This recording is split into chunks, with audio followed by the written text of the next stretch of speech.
What's going on, everyone? Welcome back to episode 103 of the Lombard Trucking Show. Very glad to be here. Thank you all for joining me, whether you're live or you're listening later on pre-recorded. It is currently Thursday, December 14th, and I hope you enjoyed the last episode with the executive VP over there, Megan Earhart, over at Relay Payments. They've got a great thing going on there, especially if you are a small carrier looking to cut costs on there, especially with reducing your risks over there at the fuel pump. I know diesel prices have come down recently at a Circle K in Austin, Texas. I have seen a cash price for diesel at $2.97, something I haven't seen in quite some time. So once again, definitely go check out what they've got going on at Relay Payments and get yourself set up there if you're a carrier looking to hopefully save some time and money while you're fueling up those trucks out there. Number one, first and foremost, I do just want to kind of give a small few moments here to touch on what today's date is. Today's December 14th. It's a date very near and dear to my heart. It is the anniversary of the shooting at Sandy Hook, something that myself and a lot of members of the University of New Haven lacrosse and hockey team were very close to. Just mere days after that tragedy, we had all traveled to Newtown to go spend time with the students over there at who were students at Sandy Hook, and we played at a youth center with them and met a bunch of the families who knew the victims very, very well, and it was a very moving experience, very real. It humanized a lot of things in my life, and it was a big wake up call. It's a very horrible tragedy, something that hopefully we can work towards improving, and just a message to this holiday season, especially as it gets darker sooner, to always spread a good positivity, to spread positivity and spread as much love as you can this holiday season. So just go out there and be kind to somebody. But I'd be remiss to not bring that up today, that anniversary. And those kids now are, they're graduating high school. It's pretty wild concept to think about.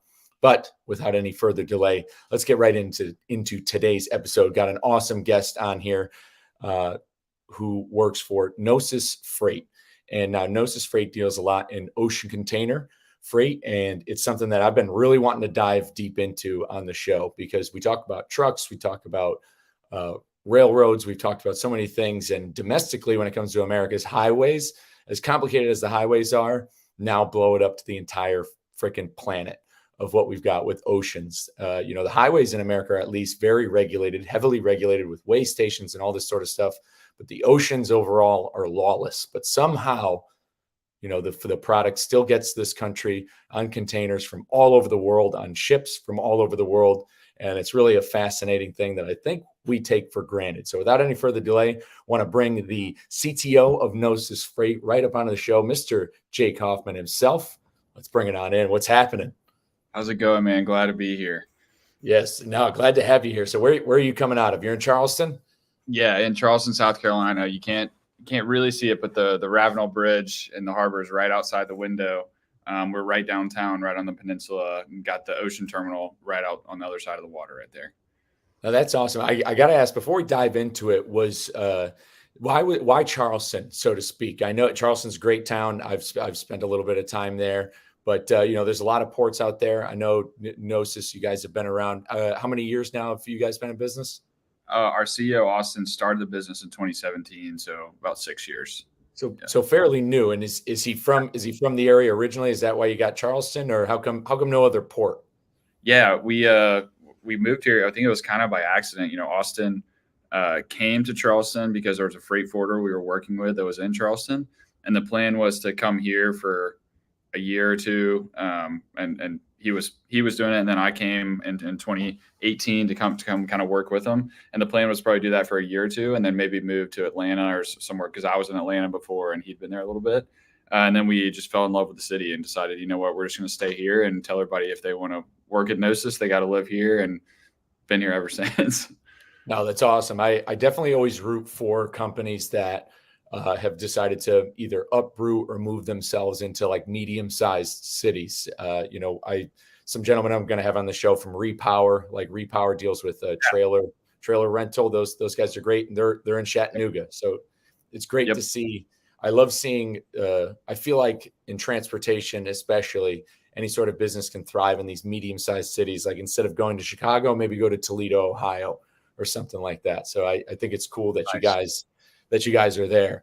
But let's get right into it, man. So what's your story? How did you get in the chair you're sitting with? Where are you from? How'd you wind up in ocean container freight? Because I'm sure it wasn't your dream at 17 years old to be working in this role. Yeah, yeah, and that's funny. I feel like you and I kind of talked briefly before the show about. I feel like most people that we talk to, and I'm a freight nerd. I listen to your show. I listen to all the Freight Wave shows and every podcast and get my hands on. But every time I talk to or hear somebody talk, they're always like, "Yeah, well, I was doing something else and I just kind of stumbled into it." And same story here. I was studied chemical engineering at Auburn University. I thought I wanted to be a doctor. Then I kind of changed my mind and thought I wanted to work in oil and gas. I actually did. Went to Auburn, then moved to Houston for a little while, did the oil and gas thing. And then decided to come back to Atlanta to go to Georgia Tech for grad school. I didn't like the engineering stuff. I wanted to get into finance. So I studied quantitative finance at Georgia Tech. Thought I wanted to go be a stock trader. And I was about to move to Chicago to trade options and stuff. And then Austin, our CEO, and I had been in touch because I'd been keeping up with some of the cool stuff that he was doing. And he was like, "Hey, for I had to do an internship when I was at Georgia Tech." And Austin was just kind of like, "Hey, what if you just came to Charleston and worked with me on kind of what I'm like, come help me do what I'm doing for a free summer." And so I literally like sublet an apartment from a medical student that was in med school here. Austin had like a fold up table and sticky notes on the wall and stuff. And that was really where Gnosis started. He'd been working on it for a little while and I came and we just kind of took it from there, and it's become what it is now. See, those are the stories that are awesome, and you almost have a similar story as Megan Earhart from Relay Payments, having gone to something for going to school for something kind of unrelated. She was an engineering person as well, and and it's my own show, but it was like civil engineering or something like that, and then ends up working for Pilot and Flying J. And so that's the thing. But you, by any stretch of the means, in the oil and gas industry, there's a whole bunch of places you can go in the oil and gas industry, and so many places and so many roles probably in engineering you can go, whether at the executive level or working in the oil field, working in Houston, working up in Big Sky Country, wherever it may be. Yeah. That's the thing. People get this job. People get into this industry off of like who you end up knowing and who you meeting, and then they start something. They have this idea, they start something, and then they contact their friends and be like, "Hey, you need to ride this with me, at least give it a shot." I love it. Yeah. And it's crazy. And I think of it all the time as like, it's almost like the largest thing ever that's always right in front of you that you don't pay attention to. For me is like, I never paid attention to an ocean terminal or a big container ship, right? It's like, I knew it existed and I was like, oh, like, that's cool. It's like logistics, something. It's just like this gray area. Now, my wife makes fun of me is like, every time we drive by an ocean terminal or something, I'm like, glued to the window, like how many cranes do they have? And, oh, that's one of the new 16,000 TEU vessels, and taking pictures and stuff. And it's funny. It's like, it was always there, but now that, we live in this world, I pay so much attention to it and nerd out on it all the time. So yeah, likewise. That's me driving by like any truck stop or looking at that truck, like being like, this guy's probably going to fail an inspection, or just like knowing the context of what's going on. And it's funny you say that. It's crazy you say that about how it's going on. And good friend of the show, Gord McGill, he has a show, Voice of Gord. If you haven't checked it out, he's got a really good one, especially on the trucking side. But he has had a gentleman on who's he's from the UK, popular Substack. He calls himself the Lawless, and he said that in one of his recent Substacks. He's like, transportation is literally everywhere, all around you, and nobody knows anything about it. And it's still, even in the information age of what we have going on, still with all the advocacy that we do in our organizations when it comes to driving, like the politicians, the people who work at large carrier, like the disconnect between how big this industry is and about how just people just don't know a thing about it, but it just works is mind blowing. It is. Yeah. I love that you nerd out, because even since I've been back to Connecticut, I mean, tankers pull into New Haven all the time. And there's big oil, tanks in the port of New Haven, you could see, and they bring them in. And I remember the first time I really got curious about ocean container freight because I was curious. I lived in West Haven, and this is just real quick before we get into what Gnosis does. But I just thought it was so cool that we lived above this Turkish market in West Haven, and the guy who owned it, really great guy, nicest dude in the world. He comes back and he's pulling these blue like barrels, small blue kind of plastic type barrels off, and they're full of like olives, I believe. Some were olives, some like stuff like that. And I was like, where'd you get that? And he said that he got it from the port of New Haven, that they came in on a ship.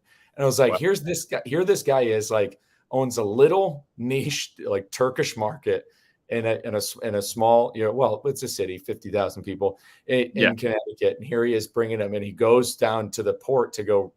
He must deal with some sort of broker in some aspect, but like the idea of him going to get food that comes in right off a ship, I'm like, that's nuts. It comes right into my town, comes right into this city. That's wild. I mean, he's importing, olives or whatever it was, which is crazy. Maybe there was some kind of, it was an LCL shipment, the less than container load, where he just shipped a barrel of olives or whatever it was. But that's so cool. Yeah, it's amazing. There's like people talk about the facts of like, look around the room, like the picture frames and the shelf behind me, the desk and stuff. 95% of all these things were in an ocean container at some point.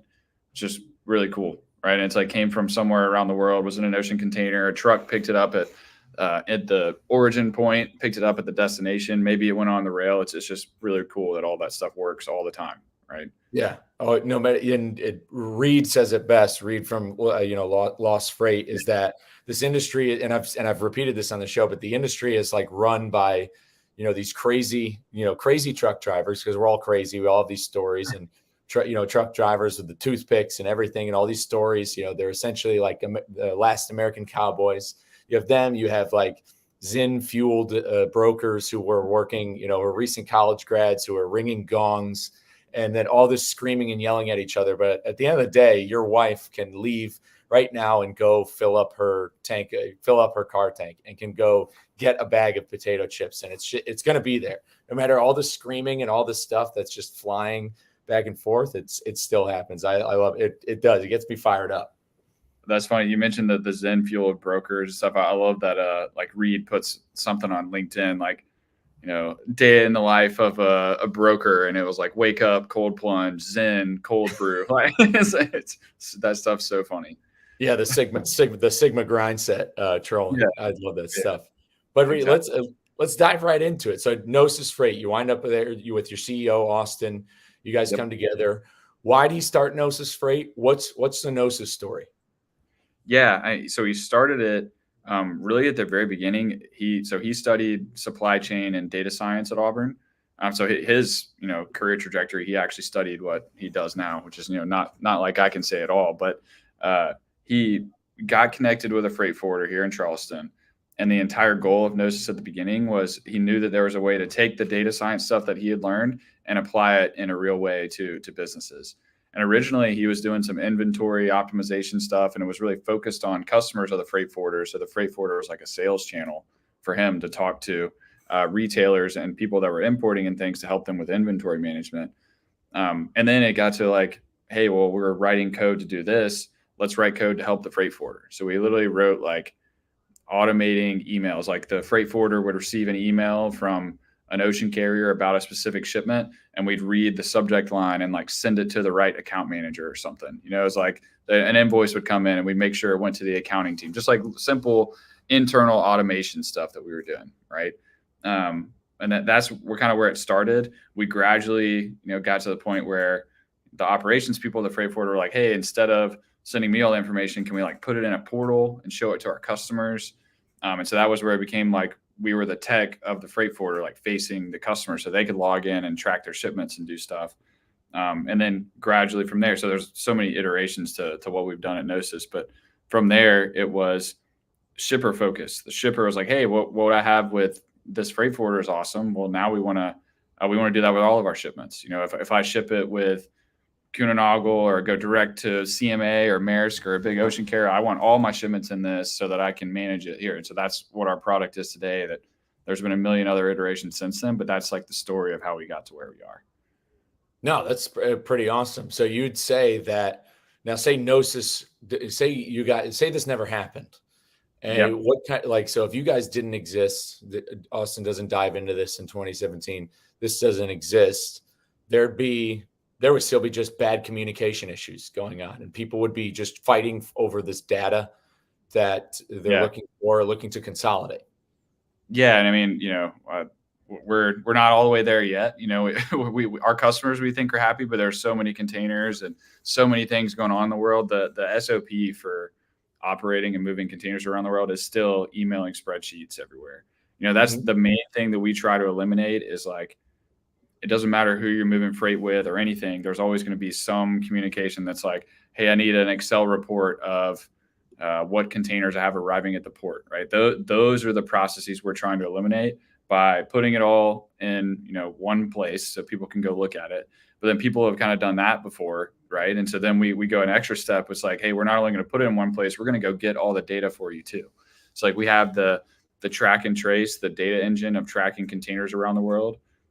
We took it on ourselves. We had bought some data from providers and done EDI integrations with ocean carriers and things like that. But over the course of the past few years, we've put it on ourselves to not only have the platform, but have the data that supports it.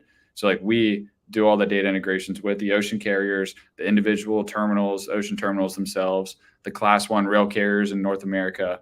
And we do that. We do all this stuff behind the scenes, organize the data, figure out what milestones are best and what's important, put predictions moving forward to give people an idea of when they can expect things to arrive. So we do all that, and then in addition, show it to our customers in a platform. Because I mean, you can build a great platform, but if you're like, hey, everybody, you got to come in here and you got to give us all this data, the customer can get it, and then it's just like, well, what do I do with it now? I have this cool platform, but the data is crap.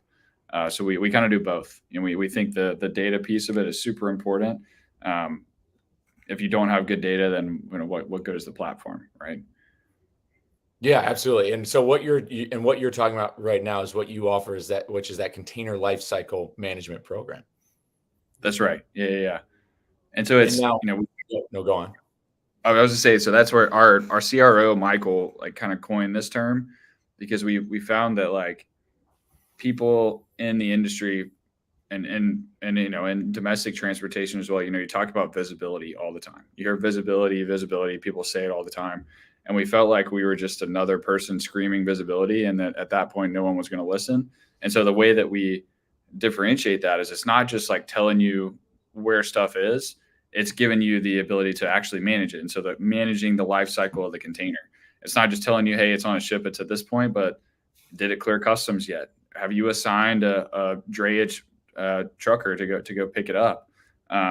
Is there paperwork associated with it? When did it actually the PO get dispersed to the factory? And so there's all these things outside the actual visibility of the movement of the container that go into that management of the life cycle. And that's what we really doubled down on. And Michael coined that term. And now I think it's becoming more prevalent that there's the life cycle, the container life cycle management is a perfect way to describe how we approach that problem. Awesome. So this is pretty fascinating stuff. So I'm curious about it on the trucking side. So Sure. who are the majority of your customers? Are the majority of your customers motor carriers working in container freight, moving drayage, or are your customers still ocean liners, or are they or do you work with manufacturers? Are you working with all of them? Yeah, the short answer is everybody. And it's kind of a symptom of like trying super hard to solve the problem for shippers. That was our main customer. Our ideal customer profile forever has been the importer. We work with exporters too now, which is a completely different problem. But at least on the import side, it was any large company importing containers, a retailer, that anybody doing that was our ideal customer, helping them manage the flow of everything, making sure that they tell truckers to go pick up containers and things. But then when we really dive into the weeds of what the customer's problems were and we get that data problem correct, we literally organically, we're working with a retailer, and then they're telling their truckers, hey, this container is a custom sold, you can't pick it up yet. And then naturally the trucker's like, well, how do you know that? And it just kind of iterated from there. We sell just the tracking data to drayage providers, both carriers themselves, the actual motor carriers. We sell it to brokers. We sell the data to other software providers in our space. Freight forwarders use it for their systems. And so that data piece is ubiquitous. If we really double down and feel like we've gotten really good at understanding and going between the weeds of what all this container data means, and then that's really opened the door for us to have that as a revenue stream for all the different parties. And this is awesome because I wish I kind of had access to this data, because I was that trucker at one point, because there was a point in time where I was empty, waiting for a reload, and there were loads that were supposed to become available out of the Port of Baltimore, and Yep. but they're waiting on. A lot of times, what holds back being able to get freight out of Baltimore is this going through customs. And I remember having this conversation with my fleet manager when I was contracted through Warren Transport. And now I'm Yep. curious. And so I asked, basically, I'm asking, did Warren, I'm wondering if Warren Transport was a customer of yours, and if they were able to see that data, because at least for my fleet manager, he was always just like, I never know how, I'll never know how long it takes at customs. He's like, sometimes it could take this long, sometimes it could take 2 weeks, sometimes it could take a week. He doesn't really know. And so I'm curious how much of a benefit this could be for motor carriers, especially carriers working in open deck freight, even outside of containers. Well, I'd assume though that even those large tractors still must come in a container. Yeah, maybe. Yeah, I mean, there's part. It's I don't know. That some of the break bulk shipping and things that are different than just the container. We've explored that. A lot of the data sources we have apply to that as well. There's all different kinds of things. So you're totally right. And there's probably some more, I guess, verticals and things that we could get into with a lot of the data sources we have. Another example of something that we start just on the international container piece, right?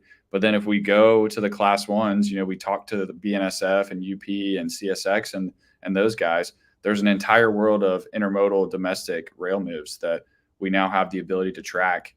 It goes to a rail terminal in Chicago, and it's whether it's a domestic, a 53-foot, hub group container moving on UP or CSX, we can track that too. And so that's just something we kind of stumbled into, where it's like, hey, this data actually is really useful for markets that we haven't ever talked to before. And this is any container, even the containers you're seeing that are on the freight trains that I see go through Austin all the time. This is the JB Hunts containers, right. the CSX, the Costco containers. Like, this is not just the ones that are, because I'd imagine that some of the containers probably get thrown around. I'd love to see the life, kind of like how sometimes people have the stamp on a dollar bill. It says, where was George.com? I think some of them have. I'd love to see the true life cycle of a container from its manufacture date to where around the world that container's gone, because I'm sure containers that go on train probably wind up back on a ship. Right. And probably wind up in another country. So the standard for ocean shipping is 40 foot, right? That's like where it is forever, the 40-foot container. They measured in TEU, so there's like the 20 foot and the 40 foot, but 40 foot's the majority of them, right? Well, that was the case. And then the 53 foot was all the domestic, the JB Hunt containers. Walmart has their own container. There's all these different ones that are the 53 foot. But then, a couple of years ago when things got crazy, JB Hunt, Amazon, people like that started shipping things overseas in 53-foot containers. So it's the stuff that was just going between like LA and Chicago or Dallas or Atlanta and those like intermodal domestic moves. All of a sudden we're on a ship going to China, getting loaded up with stuff and coming back to the US on a 53-foot JB Hunt container. It used to just be 40s, and then things got crazy a couple of years ago, and all bets are off. You can move containers wherever, no matter the size. Yeah, and I want to get into that last couple of years, but and this will kind of segue us into it. Is I kind of brought up recently waiting on loads because of customs, and right. Whether you know or not, I'm curious. So what does that process look like? Like, say, because John Deere manufactures tractors in Germany, and this is crazy to me. And you or I don't know who knows this answer, because I think it's crazy. Yeah. But I once delivered a tractor from Waterloo, Iowa, where also John Deere tractors are made, to the Port of Baltimore, and that was going to Antwerp, Belgium. and it was going on a ship that was going to Antwerp. I simultaneously, and I was really lucky, I was picking up another tractor that came from Germany, and that tractor was going to South Dakota. Now, it's just, I don't know how this works. Maybe it has to do with parts or the model types, and I'm sure John Deere maybe can answer this, but I think it's funny that a tractor how come a tractor that was going to Belgium didn't just get a tractor from Germany, and how come the John Deere store in South Dakota just doesn't have the tractor made in Waterloo? I don't get that, but that and maybe nobody knows the answer, but what I'm looking for is, what does that process look like at customs? Like, what is, like, when something goes through customs? Because I've gone, you've gone through it. If you fly to Mexico, I've been to Europe, your bags, you have to get, your passport stamped. What does it look like for a container entering the U.S., whether it be on especially when it's coming off a ship? Yeah. I mean, it's probably, that form that you fill out that you're used to, that's like you bring in any livestock with you, or fruits and vegetables, or anything that could possibly introduce some kind of virus or something from a different country, that the U.S. So you fill out the same exact form for stuff that's coming in a container, right? So it's still the same stuff. But for ocean shipping, what happens, I'd say I don't know if it's 90% or 99%, but high majority of the time, you file an ISF, which this is a newer thing after 9/11, called an ISF, importer security filing. So before it leaves, say it's coming from Vietnam, it's furniture coming from Vietnam. Before it leaves Vietnam, you have to file an ISF, which is you telling the US government, hey, it was made by this factory in Vietnam. I'm buying it. It's coming to the port of Charleston. Like all just the general details of the ship, and it's furniture. You put like an HS, the harmonized tariff, like, hey, it's wooden furniture, for example, right? So you do that first, and that's like the first confirmation with you telling the U.S. government that you're bringing something. Then when it's on the water coming in, most people use a customs broker. Someone made the analogy a while ago of like a customs broker is like a lawyer. You could do it yourself. You could go to the courtroom and defend yourself, but you're probably better off getting a lawyer. And so if you're not a huge company that has an in-house kind of someone that's licensed as a customs broker, use a customs broker. The customs person will get all the paperwork together about what it's made of, how much does it cost, all the more details than just that ISF thing, and then submits that to U.S. Customs using either a software, like we do a lot of those things, or using another software, or you can do it directly on the customs website, and you're submitting that form, the one that you're talking about. Mm-hmm. So whatever it is, 90 to 99% of the time, it's fine. And U.S. Customs come back and says everything looks good, and you just go, and the container gets to the Baltimore. We'll use the Baltimore example. It's cleared. You can go pick it up. Everything's all good. But then sometimes if there's like something in the entry was wrong, or something raised a red flag to U.S. Customs, that's when it goes into an exam, and it'll get held up. They'll bring it off the port. Maybe they do it in the port if they have an examination area. But that's where things get hairy, is like, if it has to go through an exam, does the customer start to pay demurrage? We haven't even talked about demurrage yet, where a container sits at the terminal and then you have to pay to get it out. Because it's, whose fault is it that there is something sketchy about the container and U.S. Customs has to do it? But I'd say, 90 to 99% of the time, whatever it is, nothing really happens. You file that form and it's all fine. But if anything happens where something's wrong and U.S. Customs has to kind of step in, that's where, the unknown comes up, right?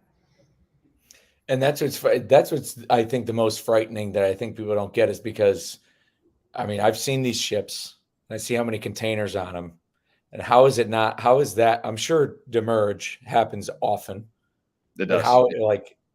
But still the volume of how many containers are moving on ships, because there's probably, how many ships are on the ocean right now sailing with containers? Yeah. Thousands and thousands, and all of the thousands of ships have thousands of containers. It's crazy. You look at some of those, like, marine traffic or vessel tracker, any of those things, you open it on your computer and it's just a map, a giant globe of different colors of ships and everything. And in each container isn't just one shipment. It can have multiple things, right, that have to go through customs. That's right. Yeah. Yeah. And it seems almost too big it seems too big for it to actually work. Yeah, it's crazy. It's It is wild that it all works. It's wild that all the stuff, in my office in here and at your house and wherever, like all these things were in a container at one point. They all have customs entries. Someone, a broker, the person who is importing, whoever filed that same form to get something here. And another funny, yeah, there you go. It's trying to see where that's made. Yeah. The customs thing, one of our employees, Brandon Tubes is one of our employees, one of our engineers. He has on his desk, he printed out the U.S. customs entry for the moon rocks. So when the astronauts went to the moon and they took, samples of stuff like, actual, like, moon dust or whatever you want to call it, they had to file an entry with U.S. Customs. And so there's like literally a piece of paper that's in the, at the Customs and Border Protection that's like, what country did this come from? It's like NA, and then origin just says moon.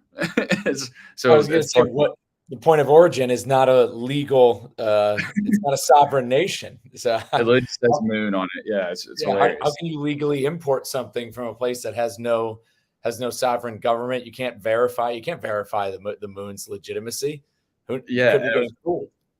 I was laughing. It's like, I mean, it makes sense, I guess, but it's like, it's so funny that like we made Neil Armstrong or whoever fill out paperwork for the samples he was bringing back for U.S. Customs. It's pretty funny. That's actually pretty dope. I'm glad you went into that, because that's a good tidbit of information. That's a good fun fact. Like, did you know that we had to, like, the moon rocks had to go through customs? Yeah, it's the same form as the one that, like, we keep talking about when you're on the plane, you're coming back in the country and you fill out this. It's the same thing. But imagine writing like, yeah, I was at the moon. Like, this didn't come from Bahamas. This came from the moon. Yeah. Yeah, that's funny. No, I'm definitely not bringing back all of this white Hennessy from Jamaica. But yeah, the moon rocks need the same legitimacy. That's funny. I like it. But yeah, let's get into that. You talked about the past few years. They were dicey. COVID was kind of, COVID seemed to have been unprecedented. I had mentioned before the show, I remember seeing the manifest or the timeline of a certain loads I picked up out of Carson, California, which essentially, and I'm not sure if you've been to Carson, but the way the town, the way that the area is set up and I've been to a similar place in New Jersey, just south of the Port of Newark. I'm trying to think. I can't even think of the name of the town because it's not the Port of Newark. It's a little bit south Sure. Of where it is. But essentially, everything that exists in this town seems to just be it's warehouses of where containers will come off the ship, and then the containers go right to those warehouses. And that's like because they can't stay at the port, so they go to these warehouses, and at that point, those containers are unloaded at that warehouse. The stuff is offloaded into a warehouse, reorganized to end up, and palletized to whoever's picking it up, like wherever the customer is. Like, I know one of the things I did out of New Jersey was I would go to this warehouse and I picked up a full truckload of belts that came from Italy. And then these belts went back to, I would bring them actually right back to my carrier, R&R Solutions. They had a warehouse. The belts would get offloaded from there. And so this was almost like 3PL work for Walmart, because at that point, a Walmart driver would then come pick up the belts, either take it to Bentonville, or he'd take them to another distribution center somewhere. Crazy. And essentially, for those loads, I would get to see within the paperwork, I would see like even the ship manifest. I could see you could see the city it came out of from China, and I'd Google Maps those cities, and I'm like, oh my God, these places look like hellholes. Number one, no offense but I mean, like, they're so huge, these ports in China, like it's absolutely insane. But I would see it, and I would see the date the ship left, the name of the ship too, which was always pretty cool. The date the ship left, the date it arrived at the Port of Long Beach, and there was this huge gap of that time. And I know it doesn't take a month to get from China to California on a ship. And then not only that, from when the load got off the ship was almost another several weeks before I was picking it up. So, and then you heard it on the news. And like I said, the mainstream media isn't the best barometer of what's going on in transportation, but I don't think we can deny that there were ships waiting off the coast of the Pacific. And so what issues, what did you see like the last 3 years essentially with COVID? What was going on to where it slowed down? Was it because of demand, or, kind of just talk about your experience the last 3 years? Sure. Yeah. And then the ships, I'll start there. The ships all being off the coast, that did happen. That's crazy. And it is demand, and everything was driven by price. If people are paying, you heard the stories of people paying $20,000 to get a container from Shanghai to Los Angeles, and previously it was 2,000. It's a 10x price increase. If ocean carriers can charge that, they're going to do that. They're going to pile as many ships as possible to Los Angeles and Long Beach. And you had new ocean carriers popping up left and right that wanted to get in on the action, right? That wanted to get in and move containers. And so our infrastructure in Los Angeles and Long Beach, and then it wasn't just there. It happened in Savannah. It happened here in Charleston. It happened at different places, probably New York, New Jersey, I'm sure. The infrastructure, the actual physical infrastructure of the ocean terminals that are the cranes working the vessels and everything could not handle that throughput. And so when that happens, there's literally just a line that gets backed up of it started, there's 5, maybe there's 12 terminals in Los Angeles, Long Beach that are always picking containers off of vessels. Well, if there's 12, there's 30 coming, then you have, the other 18 that are sitting out there. And then it just continues to pile up as everyone's ordering stuff. We're all sitting on our couches ordering a new couch or ordering something because we got the COVID checks in our bank account, and we can't go spend it at restaurants or anything because everything's closed. So people just spend it all online. And that was the driver of all the demand and what happened with those ships. And so what we saw is the vessels get there. Some of the vessels are, operating under certain ocean carriers and get better treatment than others. It's maybe, and I'm not accusing anybody of anything here, but it's if Maersk has APM terminal that they, their same infrastructure and stuff, maybe one of the Maersk vessels jumps in the line a little bit and goes to the terminal first, and stuff like that happens. And then what happened, the newer ocean carriers I talked about that came up left and right, that were just hey, we want to get in on the action. They sit out there for 45 days or something because they're the lowest priority or whatever you want to call them. And so they just come into LA Long Beach and don't have a terminal appointment or anything. They just got a ship and they're trying to beg any of the terminals to take them in. And so before you know it, something that takes 15 days takes 60. This is crazy what you're describing, because we saw what you just described is exactly what happened in trucking. Is almost so you're saying that during COVID that there was also a gold rush to get into ocean container freight, to buy it, to procure a ship and to move containers. You're just the same way people got, I'm sure, a little bit less of volume, but just the same way people saw that there was a bunch of money in trucking, went out, bought trucks, got into this hot market. And then, obviously, people are paying the price for that now. You're saying that same exact thing happened with ocean containers. The people out there, whether it be in America or elsewhere, they said, man, we need to get some ships because everybody's buying, they need containers moved. So they went out and bought ships. Yeah. I mean, a lot of it, maybe it wasn't just you and I, maybe we decided to start an ocean carrier or something right at that time, but the most part, it would be ocean carrier that exists, but their entire business is Thailand to Japan, or, Singapore to Malaysia or something like that. And they're making, $1,000 a container or whatever it is. And then there's all this huge demand for stuff to come into LA. So they're wait, instead of doing this and making this much money, I'm just going to take my ship, load it up in China and go to LA and charge 20 times the amount. Right. And so that was what happened, for the most part. And then that demand and price and everything drove the price of the ships up. And so a bunch of the ocean carriers, they have their ships that they own, but then they lease a lot of them from some companies too. And so they would go in and sign crazy leases, $100,000 a day and stuff like that to operate these giant vessels. And so that was just, as the price goes up, everybody follows the money, and that's what happened. So all that happened. And then our physical infrastructure of the actual terminals and the labor and those things could not handle it at all. And so that's what caused that huge backup. Right. It's actually I can't even put into words how crazy it is that exactly what happened in trucking happened with boats, with ships. Sure. That's nuts. Especially with even the idea of large ocean container companies leasing out their ships. It's almost mimics, these large carriers who are who would lease trucks to people who are like just dying to be an owner operator, dying to move freight, and it's the same kind of story running a parallel. So it was demand that was kind of causing these backlogs. But how it affected, so for Gnosis Freight though, that must have screwed up your data, like where people like you must have been like your customers, obviously, who are going off of of the data that you're getting. Your data, like at that point, your data is thrown off because of kind of unprecedented market conditions that ruin the life cycle of this container, because it's not the true life cycle isn't truly back in existing because of this demand. So it must have screwed up your how your data worked.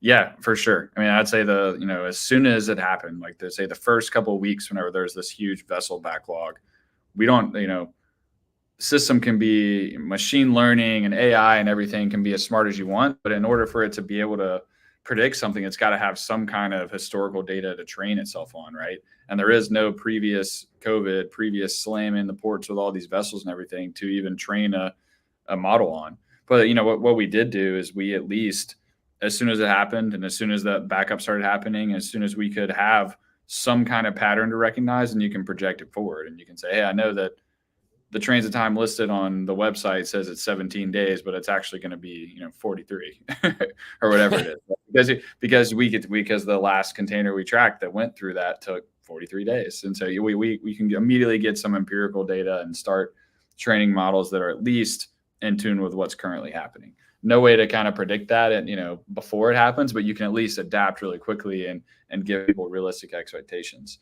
And what you can do too is, like, instead of relying on, say, the ocean carrier to give an ETA of when the ship is going to get there to get unloaded, each of the terminals has their, they have 3 vessels they're bringing in, and then they have a schedule of like, hey, we're going to work these vessels on this day. And so instead of just relying on one source for an ETA, we'd start using the terminals, because they ended up being the ones that were, hey, we'll take that vessel next and we're going to let it berth tomorrow at 8 a.m. or we're going to work it for 12 hours or whatever. And so we started taking in different data sources and using that to help people understand when they could actually expect for stuff to arrive. No, nice. So I got kind of two quick questions for you before we get, because I want to get into something about the testimonials for what your customers get to use for you. And I want to know how it maybe saves consumers money. But just real quick, how long does it take for a ship to leave Shanghai and get to California? What's the actual timeline of that? Yeah, I mean, there's some different fast services and things, but the normal transit time is 14 to 17 days, depending. And that's straight from Shanghai to Los Angeles. Probably lower than that. I mean, if you just go straight out of Shanghai and you go straight into LA, you get a terminal to berth you and stuff. It's 12, 13 days maybe, but something like that. And so then when you and then you take the 12 or 13 day, for example, and then you look at adding 30 days, that's literally, the ship could have gone back and forth 3 times. It was it's crazy. So that's where that magnitude of the delay was insane. But still less than 2 weeks, which I think is fascinating. Now, when it comes to, we mentioned it earlier, this demurrage and detention that goes on at ports. I was going through your website, and because when it comes to demurrage and detention, at the end of the day, it must somehow roll back onto the consumer. And right. Straight from your website, it says that $12 million or more has been saved in demurrage and detention, and essentially that's your data kind of saving all that money. So at some point in time, at least pre-2017, the ocean container freight industry was costing, I'd imagine, the American consumer $12 million or more in this demurrage and detention costs. Right. Yeah. And so that the demurrage piece is, that's where most of our shipper customers will focus on them, because that's a lot of those case studies.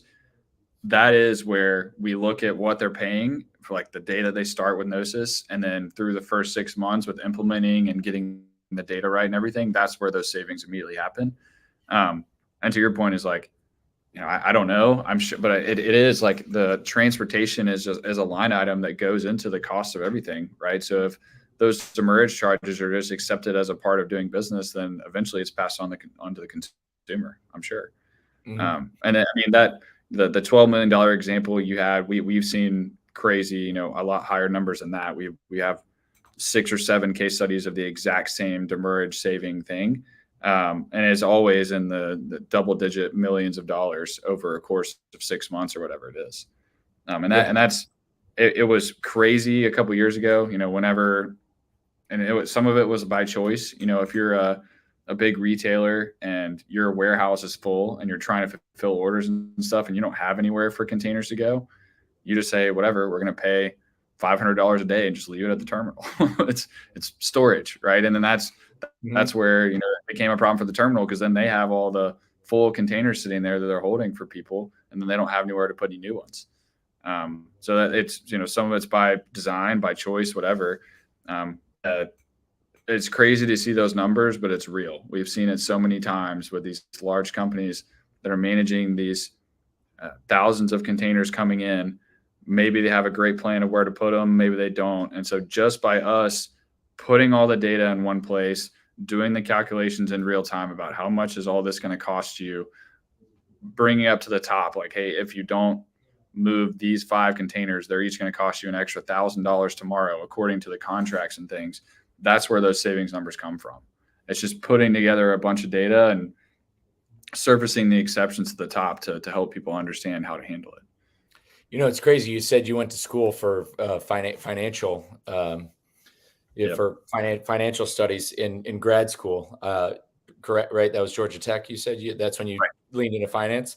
And what you're talking about, what Gnosis is doing, is exactly what a financial advisor or a planner would do. Your data essentially goes in, like, assists these companies to help diagnose and dissect where they're losing money, and just the data on things like getting accurate ETAs, the status, the last free days, outgate, empty return stuff. Just that stuff right there, it gives such a diagnosis to their spreadsheets or whatever they're using, just their overall accounting, to where just by the implementation of that data in their business plan and whatever their day-to-day is drawing down costs. And I think what I like the most about this Gnosis story is, a lot of times when it comes to freight tech, especially if it comes to stuff like TMS, type software or whatever it is, when it comes to a lot of freight tech stuff, most of it, is, you never hear about freight tech that's ever benefiting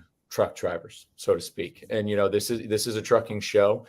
And what I especially like about this story is your data at the end of the day does trickle back down to that port driver, to somebody like me who is driving out to Charleston, California, or driving out to, the Port of Baltimore. Because if that data is being implemented by the carrier, the drayage carrier, the ocean container, if the data is being used, these drivers are sitting for less, they're able to drive more.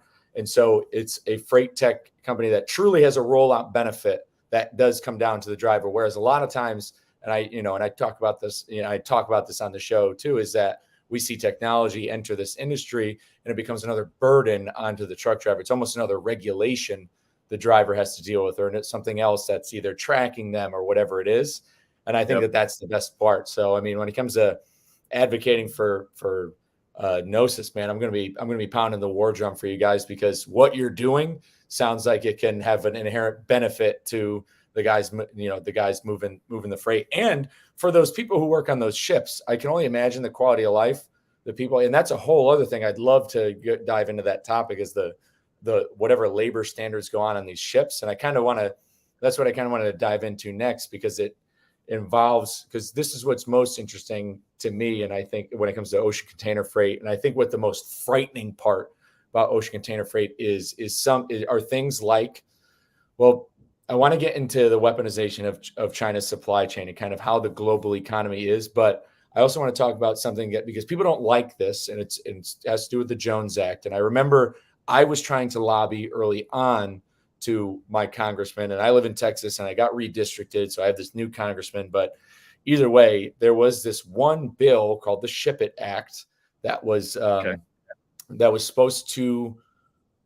introduced in Congress, and I was talking to somebody who worked for my congressman at the time, and this Ship It Act it was supposed to do a lot where land would have been allocated because these containers were stacking up in Savannah. They were creating skyscrapers out there at the port of Savannah. So it would have allocated certain land near the ports, federally owned land, for where these containers can go because they had nowhere to go. But it also, one of the biggest things, would have suspended the Jones Act.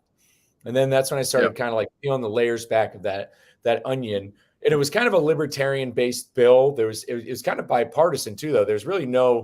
There was absolutely nothing politicized about it. And I think it would have honestly probably eased up some tension that was going on with ocean container freight going on. I'd have to go look at the bullet points again. But how does something like the Jones Act affect, how the economy works in the United States? Is it outdated?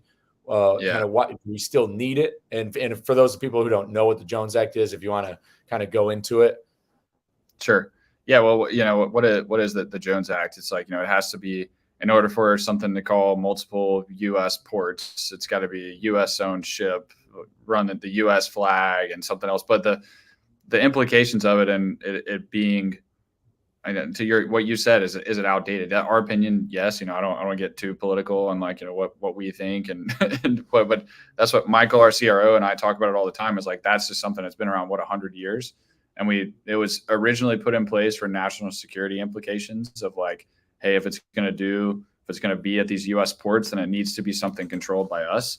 But I mean, that's the problem, is like there's so many ways that without that we could have alleviated and done some things. Is like, let's put it on a ship and move some things up the Mississippi River, or like let's take something and put it on a vessel in Savannah and maybe move it up to Charleston. There's all these things we could have done that's pretty cool that the Jones Act kind of prevents.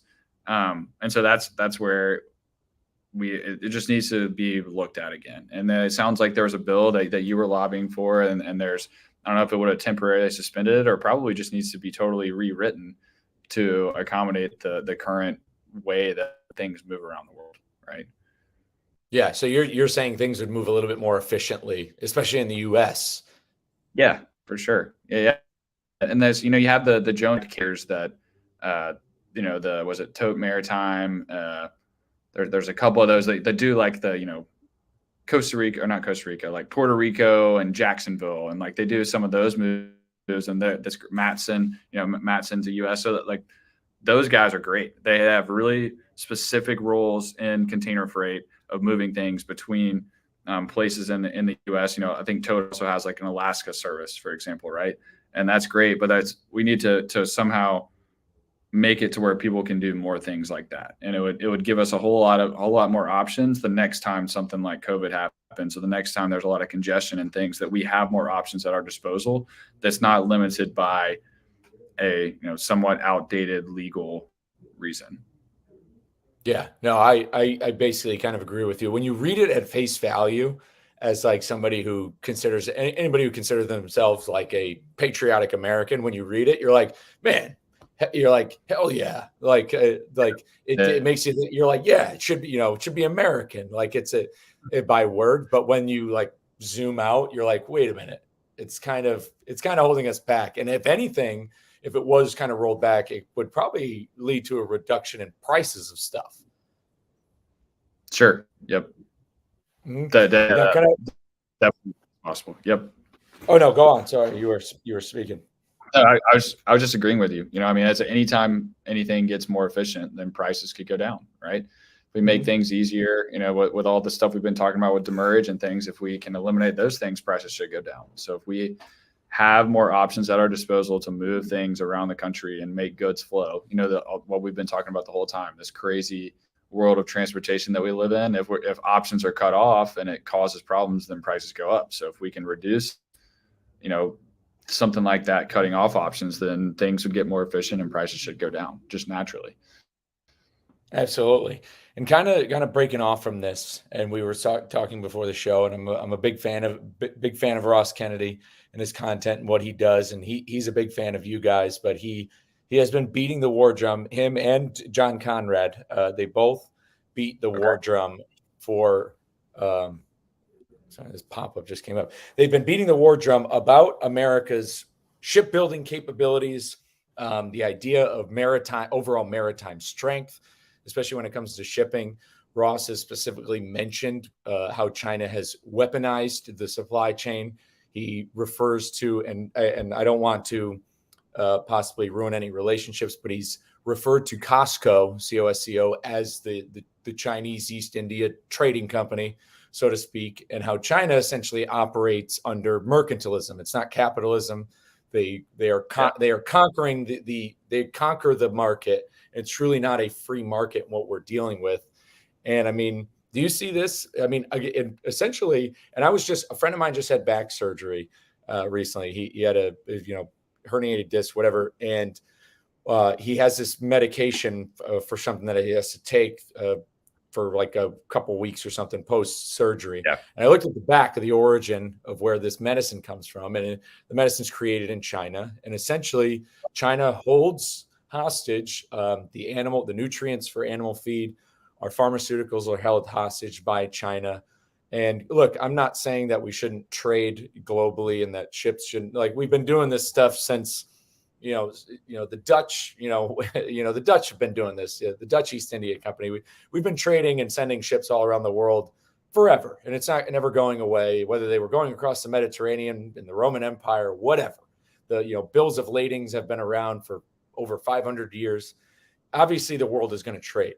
We know that, but Sure. At the end of the day, at some point, and I mean, even on your, like, for Gnosis Freight's future, what is the real capability of American maritime power? Because it seems like, I mean, because Maersk is a Dutch company, I believe, right? Or they? Yeah, Denmark. They're in Denmark. Yeah, like headquartered in Copenhagen. Yeah, and they're a top dog. And then you have, I believe, there's a French company that's up there. So we have all of these ships that come in. There's so much we import in this country. If we import so much, why are we not manufacturing the most ships? Yeah, that's a great question. I kind of just want to have a casual conversation about, like, your thoughts on that. Like, yeah, well, so being as much in the data and as much communicating with all the ocean carriers and everything, our CRO Michael worked at Maersk.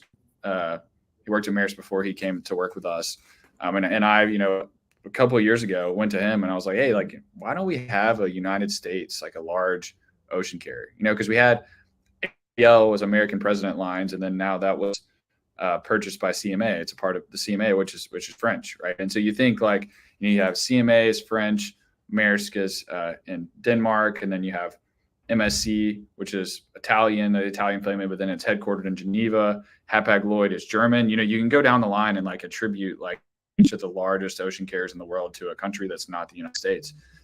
So it's like a joke with Michael and I, we're like, we're going to start an American ocean carrier. And we're going to create one. So that's, like, it's funny, but, like, we talk about it seriously. Like, hey, we want an American ocean carrier. We want to do that ourselves.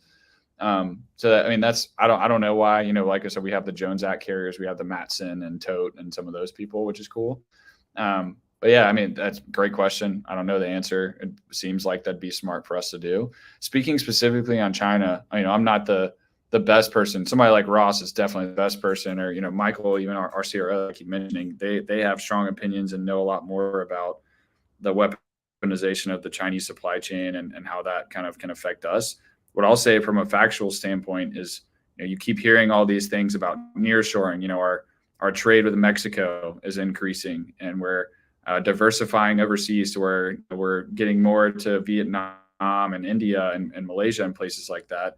But you can look at, like, all that sounds cool, and it's like we're diversifying, we're doing these things, but China is still, in terms of ocean freight, far and above our largest trading partner. And it's, like, not close. I don't know what the exact percentages are, but as say, for hyperbole, it used to be 90, now it's 80%. It's still, far and above the place that most goods that we have come from.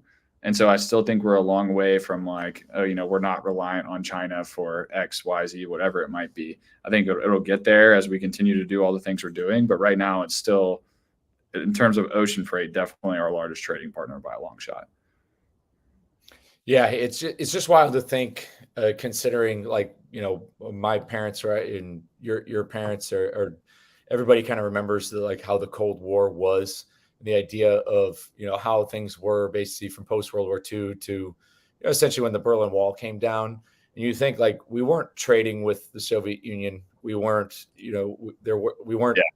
using, we weren't buying their oil or anything like that. There was no, like, we had, embargoes with these countries. I mean, we still have an embargo with Cuba, and like uh, for all purposes, like the Soviet Union was persona non grata or whatever. But now we're still in this kind of new Cold War, which is almost, and it's a technology race.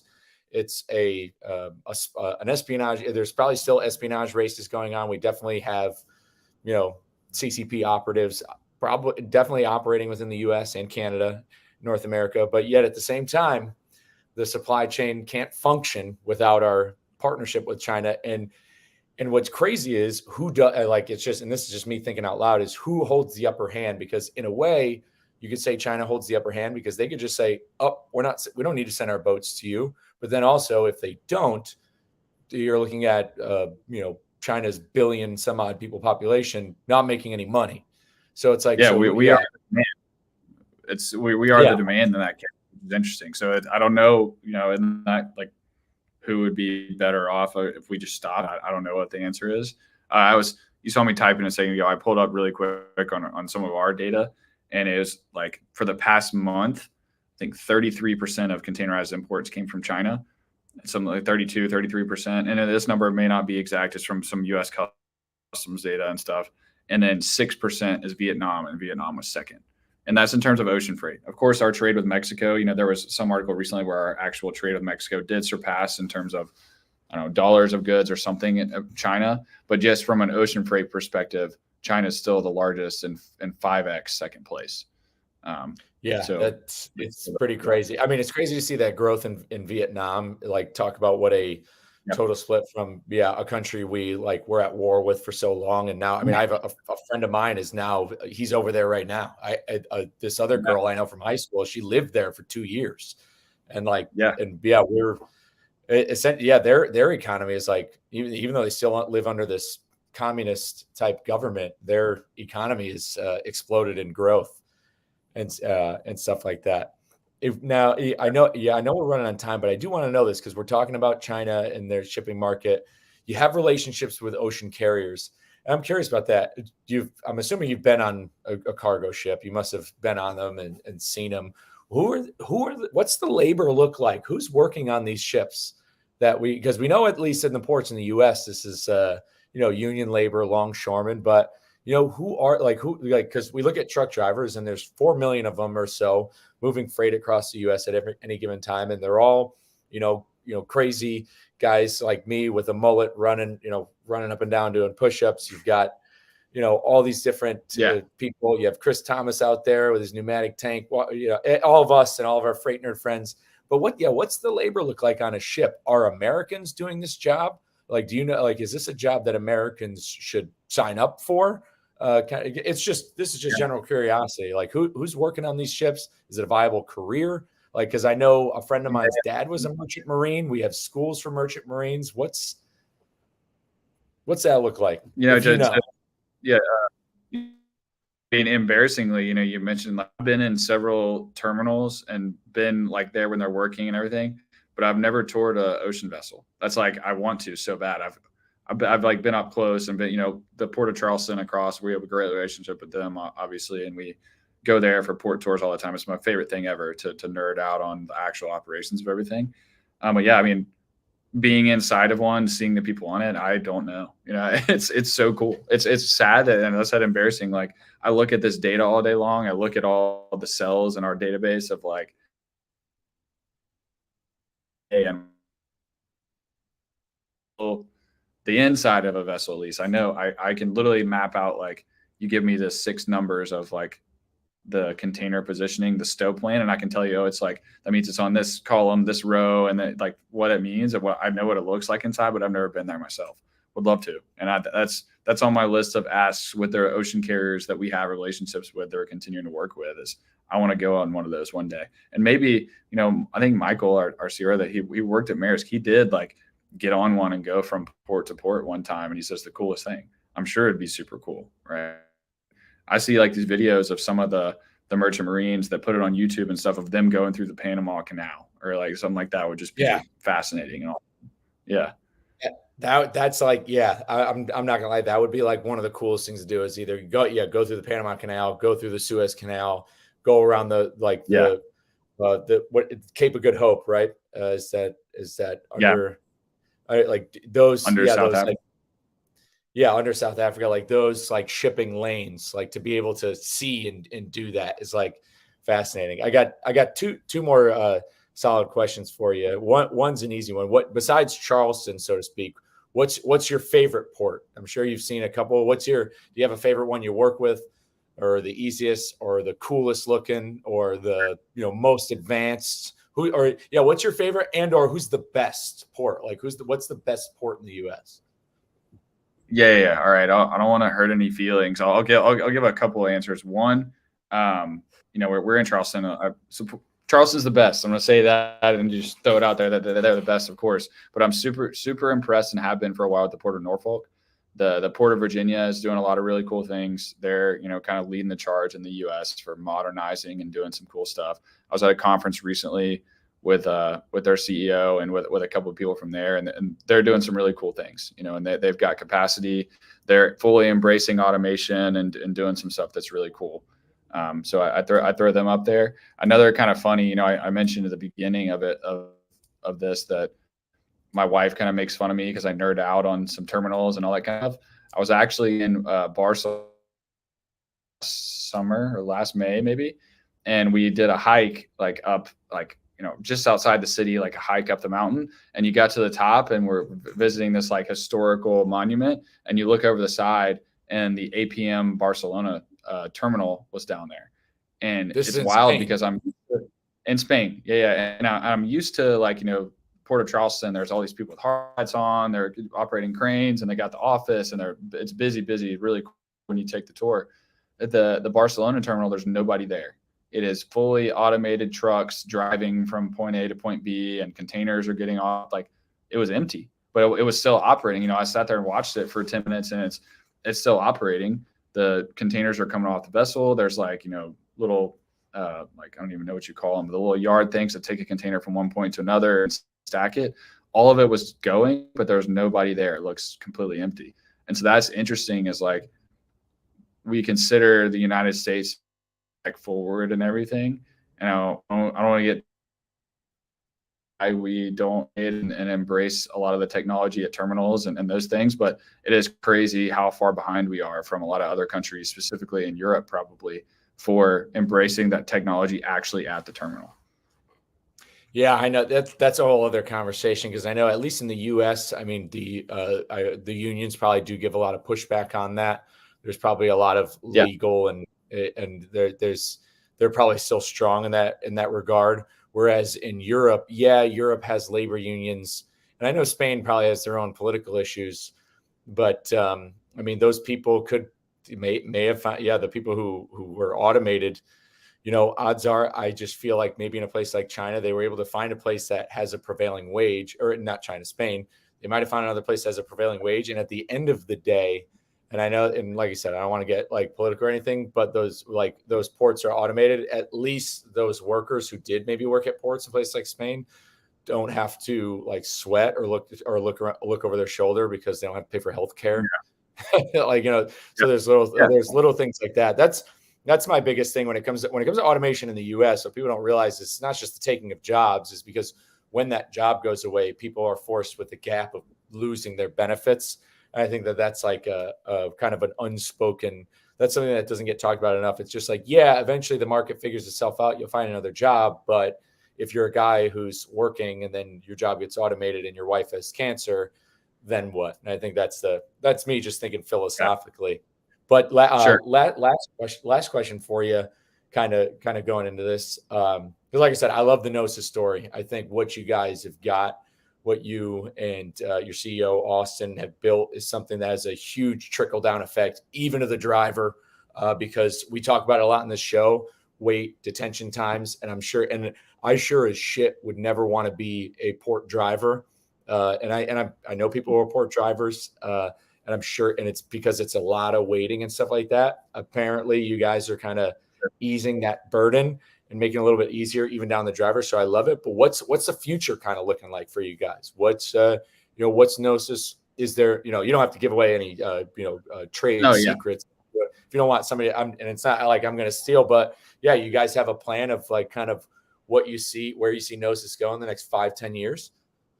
Yeah, and I'll say, you're talking about like working with carriers and drivers. That's something that is, I'd say, we've been doing it for a little while, but it's relatively new compared to our shipper platform and our customers and things.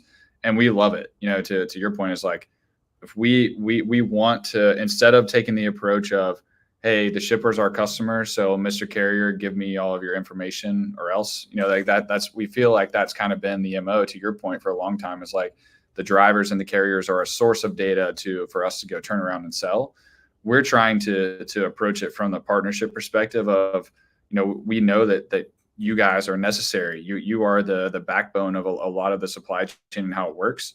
And so if we can come to you with a solution that makes your life easier, and not just come to you and say, hey, like, give us your information, but hey, we have these things.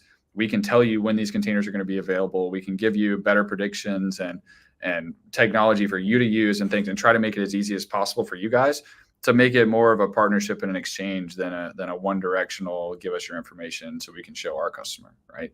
And so that's, I speak on that particularly because that's something that we've made it into the drayage, both broker and the individual carriers into that market. Have been working with them, and so that gives us a great partnership, and then also makes it easier when we're working with shippers. If we have carriers we worked with before, we can literally recommend carriers that we work with and are integrated with to the large shippers that are our customers too. We kind of get that network effect, which is awesome.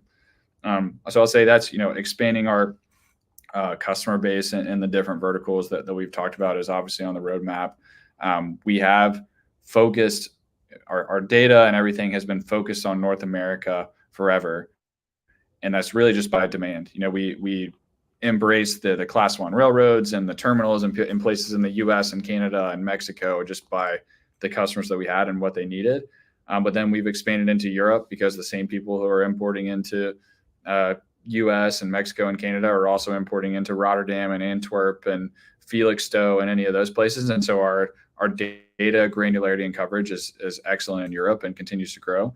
And so that global expansion is really cool. And then just, the visibility piece, like I talked about at the beginning, the container lifecycle management is what we really want to get to, and we're doing for a lot of customers. That just the visibility isn't enough. So all the execution around it is what we've done and we continue to do. We've done invoice auditing. It's like getting the contracts in for ocean or drayage or whatever it is, just getting it in and doing like a pre-audit almost, where we can calculate things in real time and forecast finances and do those things. Those are things all around containers that we do. The actual allocation of giving a container to a driver like yourself and giving you the information you need to be able to pick it up. And so it's, instead of just focusing so much on the visibility, focusing on the actual execution of everything around it and doubling down on that. We continue to do that. That's our plan for the future. Continue to invest heavily in our tech and our ability to continue to do that and just bring solutions to the market. No, that's awesome, man. I'd put a bet on Gnosis any day. And I think breaking into the carrier side of things, because I can't tell you enough. Just from what you guys talk about with just from ETAs and knowing this timing and having that data. You go on Twitter. And we've been buzzing on FreightX, just talking about freight nerd stuff, but you will hear time and time again. And this has happened to me where you have shown up to a shipper and the load's not even ready, or the load's not there, or shipper, specifically a shipper, the load's not ready, the load's not there yet. For some reason, the rate con, what the broker got was, hey, you're picking up at this warehouse at this time. Yeah. You have an appointment time. This isn't like first come, first serve. And anything that could, because I'm sure ocean container freight is far more vast than just the freight that moves in the US because there's so many containers, but that is happening daily, hundreds of times everywhere, of trucks showing up places where a load is not ready, or even likewise at the receiving end, that warehouse, that receiver, and that whoever needs that product is not ready for it. And they're either and they could be over inventory.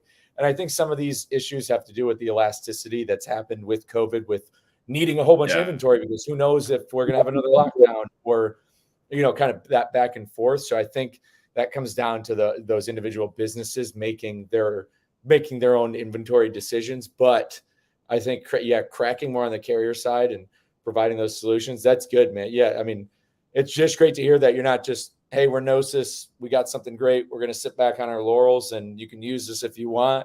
You're still full steam ahead.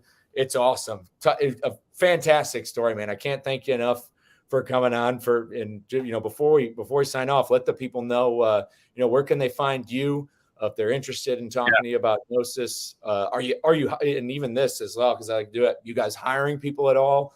Like if there's anybody listening, a freight tech guy who wants to maybe, or a broker, somebody who wants to break in, give us a little bit more information about where they can find you and where they can, learn more about Gnosis.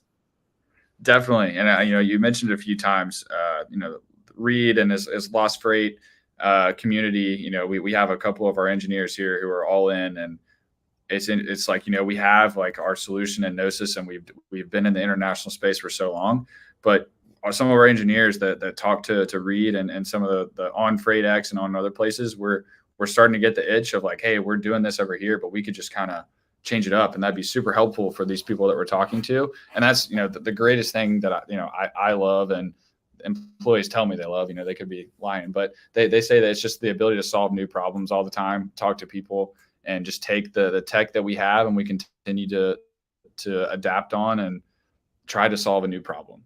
So that's, I love that. And I wanted to throw that out there, that we're embracing the community and want to go to all the events and talk to people and continue to try to solve problems, as it's all been super fun. I mean, Jake Hoffman, on LinkedIn, I post a bunch of crap on LinkedIn, try to do some stuff on there and get some engagement and have some fun. X too, Jake_Hoffman19, I think is my username on there. We are hiring. We're always hiring. We're hiring some really specific software engineering roles, but we also have really embraced, and we know it's true, and we want to continue to do that. We like to hire smart people. Maybe they don't fit the exact criteria of, have 3 years of experience coding this kind of JavaScript or whatever it is. Some of our best engineers and our leaders in the company are generalists that we hired in, investment banking, played baseball and got his MBA, just like different things like that. They really, worked in consulting at one of the big four, and then now they're engineers here, and they come in and they just have a hunger to learn, and they learn our tech stack, and they learn how the industry works. And we hire people that are young and hungry and want to do that, and they come in and succeed, and now they're software engineers or leading the product team or whatever they're doing. So it's pretty cool to see. We have some job postings on our website. You can always reach out to me on LinkedIn too. So that's it. That's awesome. Really, like you said, that I do like to always keep things like entrepreneurial and, always on that professional aspect. And because that's a huge thing out there, people, especially like millennials, job descriptions, wanting this much experience for this job, when really, even though say for example, it could be a guy who worked at one of those big four consulting firms. Sure. He might not know he might not know anything about US Customs or who Maersk is or anything about the industry.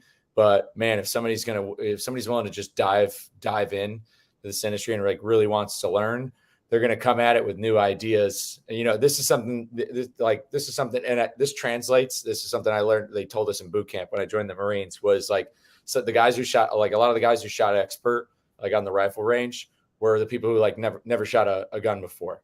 And sometimes the people are the worst are the ones who've been, they grew up hunting, shooting their whole life because they have all these bad habits, and they have their own way of thinking, where when you kind of have a fresh start on something and you've jumped in willing to learn, you're more likely to pay a little bit more attention and stuff like that. So that's awesome that you guys, that's kind of your guys' standard. But hey, man, I can't thank you enough for coming on. We'll catch up. We'll definitely have to catch up soon. We'll talk more on ocean container freight the next time something lights up in the supply chain crisis. But no, man, be safe out there, and hope to talk to you soon. Mike, appreciate it so much. Really enjoyed it. Hope to stay in touch and maybe see you at an event or something soon. Oh yeah, for sure, man. We will definitely be in touch. I owe you a beer. All right. That sounds great, man. Yes, sir. Take care. Well, that'll do it, guys, for episode 103 of the Lumbar Trucking Show. Thank you so much for tuning in. This is great. We're changing it up. We're bringing on every single link of the supply chain, but drivers more. I just was reached out to by another driver who commented on one of my TikTok videos. He's got some updates. He was a former guest on this show, so I'm already looking forward to bringing him back on and just getting the story out there. You heard it right from Mr. Hoffman himself. Gnosis Freight is all about solving problems. And that's what we talk about on this show, is solving problems. We don't know the answers. Gordon and I have discussed this quite often. We don't know the answers. We don't know how to solve these problems. We don't know how to fix the parking issue. We don't know if we're just supposed to get allocation of state money. Should the free market take care of it? We don't know. But what we do know is that we can continue to keep talking about the problems. And by talking, that way we can find solutions. If you stay silent, if you don't have these discussions, especially across something as vast as a supply chain. We just listened to an entire episode about how there's thousands upon thousands of ships moving across this country, not this country, across the entire planet right now, who are even just going from Puerto Rico to Jacksonville, Florida, from Taiwan to Japan, from Taiwan to Singapore, not just the ships going from China to the United States, from the US to Antwerp, Belgium, from Africa, from the South Africa and the African coastlines, all over the place. There's so many links in the supply chain. It somehow works, but it has its issues. So we need to keep talking. We need to keep talking to anyone who's involved in it. So drivers, brokers, anybody out there, we need to get your story, but always, especially drivers too, because we care about some of the issues that are going on in the industry. As I've said before many times on this show, a lot of the issues we face, what's going on with the labor in this country regarding truck drivers, is something that is unsustainable. The driver shortage narrative is essentially not helping the industry at all. We've seen this happen out in Phoenix. This is happening at an Amazon warehouse where their turnover is so high, they're running at the risk of not having anybody that they can just rehire in this area around Phoenix. And eventually that same thing is going to happen in trucking, where even if you continue to keep importing drivers and luring them in from countries and from different countries from around the world, where you're offering them a wage that's more than their own country, eventually the working conditions, they'll say, why am I doing this? Eventually at some point they're going to gain some sort of,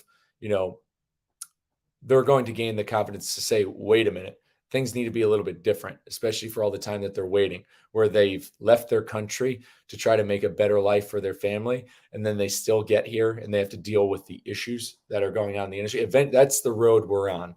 So most of all, this show is still here, and we'll still continue to have the conversations to solve the problems when it comes to trucking, shipping, receiving, ocean containers, everything out there. All things supply chain, we're looking to solve those problems. Appreciate you all once again for listening. Catch you on the next one. Please stay safe out there. And like I said, the holiday season is coming up. Get out there, show some love to your neighbors, people in your community, whatever it may be. Just go out there and spread some positivity. We owe that. I've said this before about how we use social media, about how we communicate with other people. When you look at the environment, if you were to take a barrel of oil and dump it in the river, odds are you wouldn't want your family drinking from that river. You're polluting that river.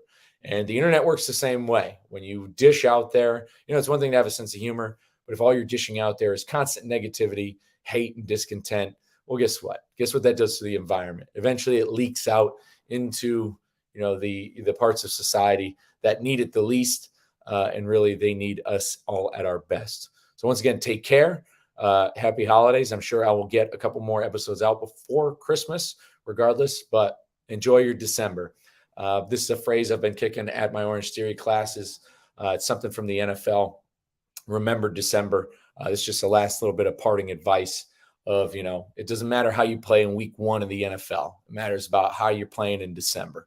And the same thing attributes to life. Guess what? It feels like just yesterday we were probably ringing in 2023. And guess what? We're here. Now, for me, especially 2023 was probably my longest year ever. A very tumultuous year, to say the least. There's not been a year on record that has felt any longer than 2023. I can tell you that. I feel like I've lived 2 lifetimes alone. But for many people, it's gone by very quick. Well, guess what? Now we're here. What happened between January and November is moot. Guess what? It's over. You can't go back. All we have is right now. This is the final push to all out that we have that heads into yet another year where we want to remain positive. And a good way to do that is by spreading that positivity. Text an old friend, give them a shout out, give them a phone call, anything like that. Just tell somebody you love them today, especially on a day like today, December 14th, recognizing a tragedy that happened very close to home for me. We need a little bit more love out there in the world, especially during the holiday season. But that's going to do it for me in episode 103 here at the Lombard Trucking Show. With that, everyone, we're going back to the bench.